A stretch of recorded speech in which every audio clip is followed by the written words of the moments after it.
मैं आपको PGDT3 के इस पुस्तक के बारे में कुछ विशेष बताऊंगा। जो लोग अनुवाद का अभ्यास कर रहे हैं या जो लोग PGDT की परीक्षा देने जा रहे हैं उनके लिए यह पुस्तक बहुत महत्वपूर्ण है। इस पुस्तक का शीर्षक है विशिष्ट प्रयोग तथा अनुवाद।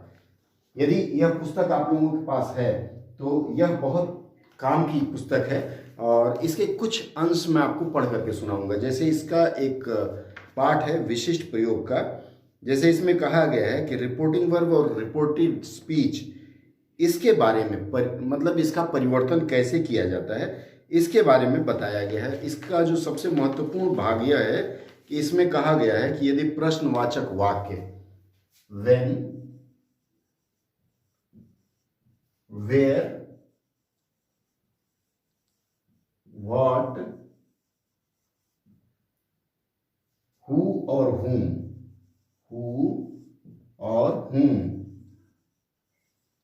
whom, या फिर हाउ से प्रारंभ होता है। यदि प्रश्नवाचक वाक्य when, where, what, who, whom और हाउ से प्रारंभ होता है तो ऐसे वाक्यों में कनेक्टर का प्रयोग नहीं किया जाता। कनेक्टर क्या है? इसका प्रयोग नहीं होगा।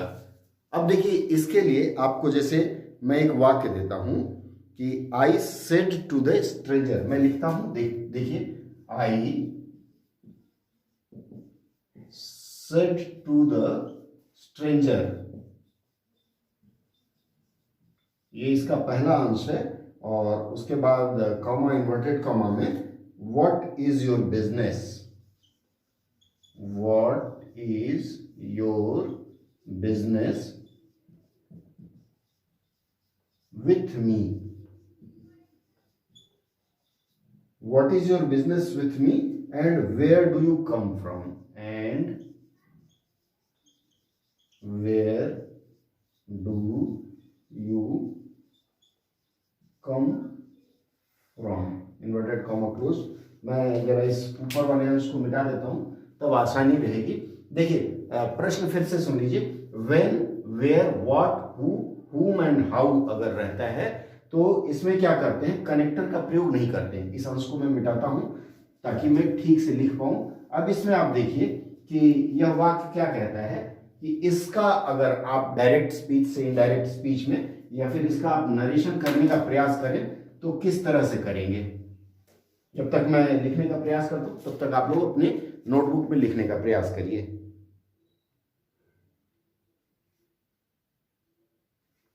देखिए, इसका अगर हम लोग करते हैं तो इसका करेंगे सेड टू के लिए आस्क्ड लिखते हैं तो यहां लिखेंगे आई आस्क्ड किसको? The stranger. क्योंकि यहां प्रश्न किया गया है ना, व्हाट से शुरू होता है तो जहां प्रश्न किया गया है वहां सेड टू को बदल करके आस्क्ड में बदल दिया जाता है। उसके बाद यहां कहते हैं व्हाट इज योर बिजनेस, तो व्हाट इज योर बिजनेस को आप क्या लिखेंगे? व्हाट को जैसे का तैसे रहने देंगे, व्हाट योर, इज को हम हटा देते हैं, उसमें योर की जगह क्या होना चाहिए? व्हाट हिज, चूंकि हम उससे पूछ रहे हैं ना तो यहां आएगा व्हाट हिज। उसके बाद क्या है? वर्ब क्या है? बिजनेस, तो बिजनेस को ले लेंगे व्हाट हिज बिजनेस। इसके बाद जो इज है, चूंकि अक्सर हम इसको पास्ट में कन्वर्ट कर देते हैं, बिजनेस वाज। इसके बाद किससे है? किससे? तो विथ मी को जैसा का तैसा रख देंगे। And where, with me and where ये इतना रहने देंगे। ये डू यू कम फ्रॉम को हम लिखते हैं ही, क्या लिखेंगे? ही केम फ्रॉम। ये जो नरेशन का यह जो सूत्र है यह आपको फॉलो करना है अपने अनुवाद में, या फिर आप अगर नरेशन करते हैं तो। जैसे अगर इसका हम अनुवाद करने का प्रयास करें, इसको मिटाता हूं मैं।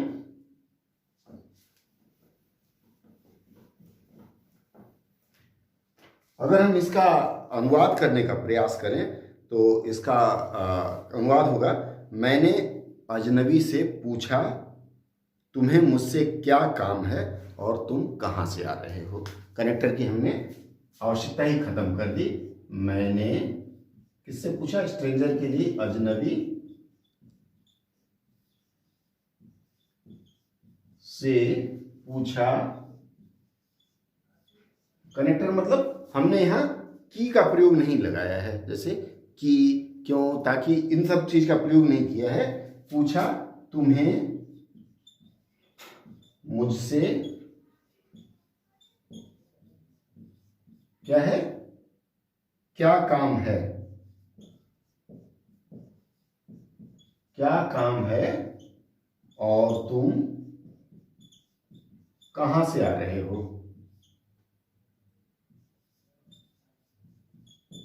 कहां से आ रहे हो। देखिए इसमें व्याकरण के जब नियम हम पढ़ेंगे ना तो यह अनुवाद करना आसान हो जाएगा, क्योंकि कनेक्टर नहीं, यहाँ की का प्रयोग नहीं करते हैं। अब इसके बारे में अगर हिंदी व्याकरण के प्रयोग में आप जाएंगे, हिंदी व्याकरण के मेरे क्लासेज हैं, आप उसको देख लीजिएगा, तो यह विवरण बिल्कुल स्पष्ट हो सकता है। इस सत्र के लिए इतना ही। अगले सत्र में फिर 2-4 प्रश्न लेकर के आ रहा हूँ।